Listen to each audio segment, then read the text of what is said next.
Hello friends, तो book list session का ये हमारा दूसरा वीडियो है। ठीक है, बुक लिस्ट कौन से विषय का कौन सा चाहिए।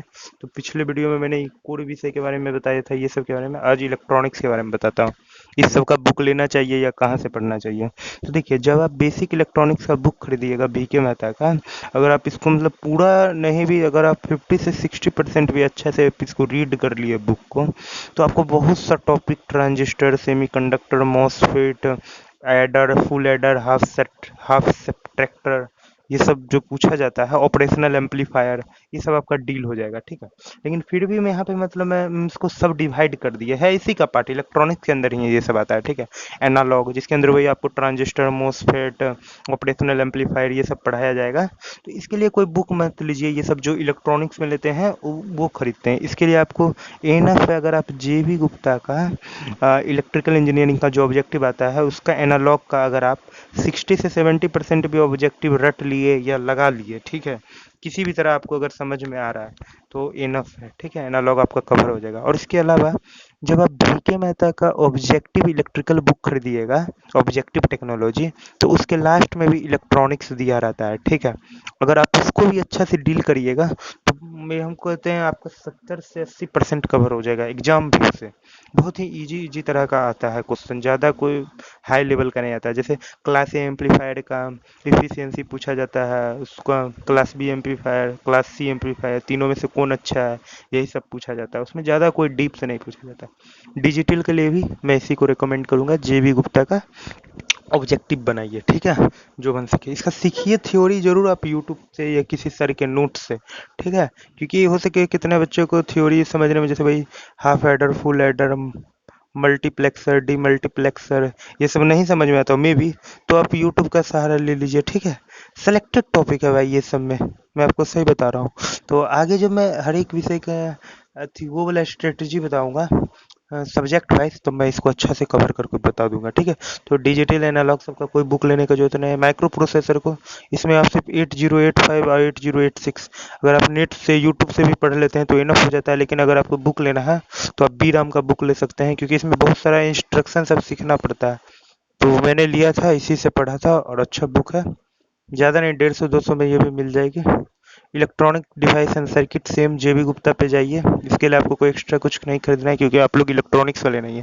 देखिए, इलेक्ट्रॉनिक्स पढ़ना है हम लोग को भी, ऐसा नहीं है कि नहीं पढ़ना है, नहीं समझना है, सारा चीज़ पढ़ना है। लेकिन यही है कि हर एक चीज़ को पढ़ना है, डीपली नहीं।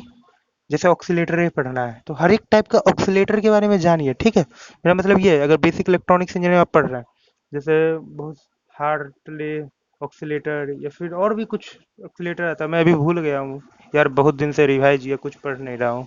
तो कुछ भी तरह का ऑक्सीलेटर आता है, ठीक है, क्राइस्टल ऑक्सीलेटर, ये उसका डीपली नहीं जाना है। ठीक है, कॉलपिट ऑक्सीलेटर, उसका डीपली सर्किट उर्किट को नहीं समझने लगना है, ये वो समझ रहे हैं। बस ये देखना है कि उससे रिलेटेड ऑब्जेक्टिव जो BK Mehta objective objective electrical technology में जो दिया है, वो आपसे बन रहा है कि नहीं बन रहा है। ठीक है, बस उसको बना लीजिए।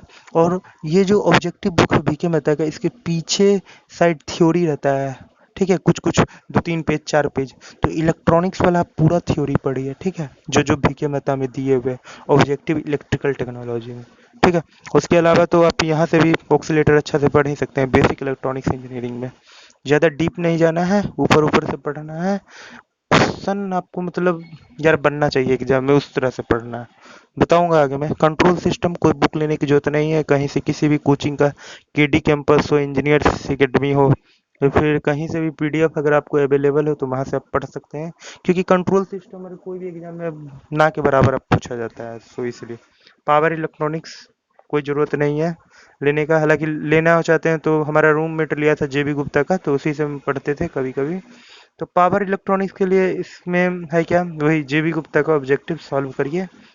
हाँ, और इसमें एक वो सब आता है यार, डायग्राम और क्या बोलते हैं, कुछ ऐसे बना दिए, अब पूछ दिए कि किस, तो इस तरह का पावर डायग्राम दे दिया, पूछा गया कि ये किस चीज का है सिंबल। ठीक है, और देखिए अदर में आप आ जाते हैं, तो मटेरियल या कंप्यूटर, तो ये सब आप जेबी गुप्ता से या फिर आर के राजपूत, भी के मेहता में जो भी ऑब्जेक्टिव दिया है, मोर देन सफिशिएंट है अगर आप उतना कवर कर लेते हैं तो। इसके अलावा एक मैं बुक रिकमेंड करूंगा, बहुत ही हेल्पफुल रहा था ये वाला बुक लेने के लिए, ठीक है, अरिहंत का है। ये मिड जी भी अपना निकालता है। इस बुक का जो भी फॉर्मूला है आप इसको सारा सही को मतलब कंठस्थ याद कर लीजिए।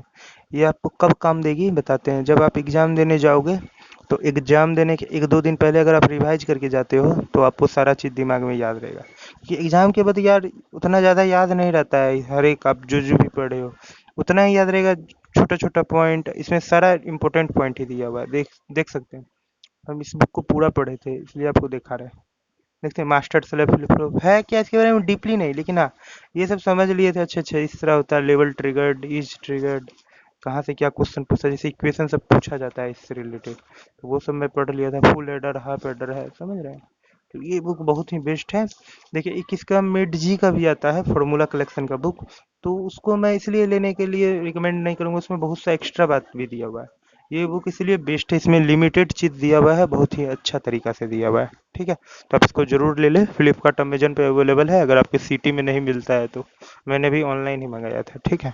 तो मैं समझता हूँ कि आपको हर एक सब्जेक्ट का बुक के बारे में एक अच्छा आइडिया हो गया होगा, किस सब्जेक्ट का कौन सा बुक लें। फिर भी कुछ भी अगर दिक्कत हो तो आप कमेंट करिए, ठीक है। और मैं जैसे ही हमको टाइम मिलता है यार, अभी हम लोग का एग्जाम होने वाला है, ट्रेनिंग हो रहा होगा, आप लोग जानते ही होंगे आरआरबी जेई का, तो टाइम मिलेगा बिल्कुल मैं वीडियो बनाऊंगा, हर एक सब्जेक्ट का बनाऊंगा, ठीक है। तो कोई भी अगर बुक से रिलेटेड और भी कुछ दिक्कत हो आप कमेंट जरूर करिए, ठीक है, पूरा हेल्प मिलेगा। ओके, धन्यवाद, बाय।